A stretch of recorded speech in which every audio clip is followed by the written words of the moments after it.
洱海是我们的母亲湖，保护好以后才可以持续性发展。我们要深怀对自然的敬畏之心，尊重自然，顺应自然，保护自然，构建人与自然和谐共生的地球家园。I've spent the better part of the last 2 days with He Licheng, a local Dali fisherman that's witnessed the turmoil and changes of his hometown's environmental and ecological development.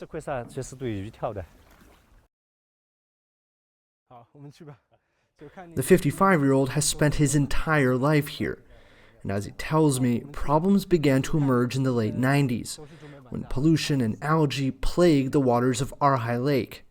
To his dismay, environmental policies would result in him shutting down his fishing boats and ponds. 当时我建了这个鱼塘，花了我11年的这个心血。 Reflecting on his past, Mr. He recalls investing his family's entire income into a fishing boat and pond, an investment that eventually went to waste. 当时心里面很难过，因为我们毕竟是靠水吃水，我们的这个生计就成了问题。 Erhai Lake is China's 7th largest body of water, covering 250 square kilometers. Decades ago, more than 1 million people resided along the shorelines of the lake. Aside from traditional fishing, the Serene Environment pushed some of the residents to transform their homes into homestays, including Mr. He. His own guest house was opened in 2012, which made him an annual income of around $6,000. But as I learn more about his story, he tells me how despite the newfound business success, the tourism boom in fact led to even more environmental impacts.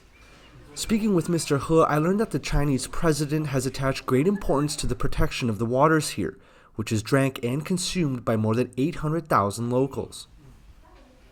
So I'm here outside of the home of Li Dechang. He's a local resident here in Dali, and as we enter this courtyard here, his home is on the shorelines of Erhai Lake. Just beyond this wall is that iconic lake that defines the town and city of Dali. But what makes this home special, especially this courtyard, is back in 2015, Chinese President Xi Jinping paid a visit to his home, of course, touring other parts of Dali, and his main message to people here was all about protecting the environment. He sat down here speaking with some of the local residents, checking in on them, seeing how their lives here are developing in Dali. 我跟省委书记、省长在你们洱海边上留了一张合影。我说我现在看到这个水啊，希望多少年过了以后再照一张照片，那时候的水比现在更干净，啊，更清澈。如果不干净了，我要找你们。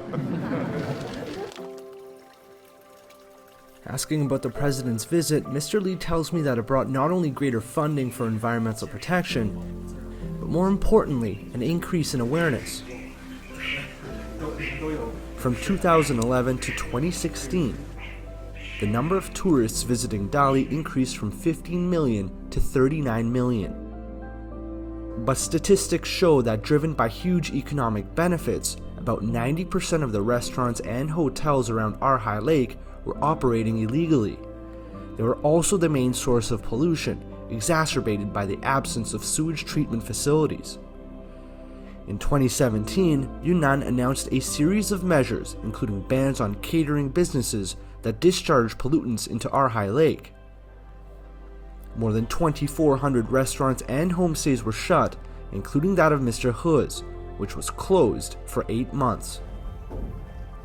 我开在挂堤以后，水是20瓦左右，但是这一次我们付出呢，我们一点都不后悔，一点都不后悔啊，一直非常支持，因为当时我们是也想到，我们靠这个洱海吃饭，这个洱海环境好了，水质好了，我们才会有可持续性发展。 Then came the construction of a new ecological corridor alongside the shores of the lake. This would end up with Mr. He tearing down parts of his family in, but this time he changed his attitude completely. 当时也是没有热眼，直接就是双手赞同拆除，但是我们起到带头作用。 This is what Mr. He kept on telling me during the day. With the improvement of water quality, many villagers, including him, started other business ventures in 2020. Mr. He secured 580 acres of land to grow rice and oilseeds. This was also what the government called the green and organic agriculture industry.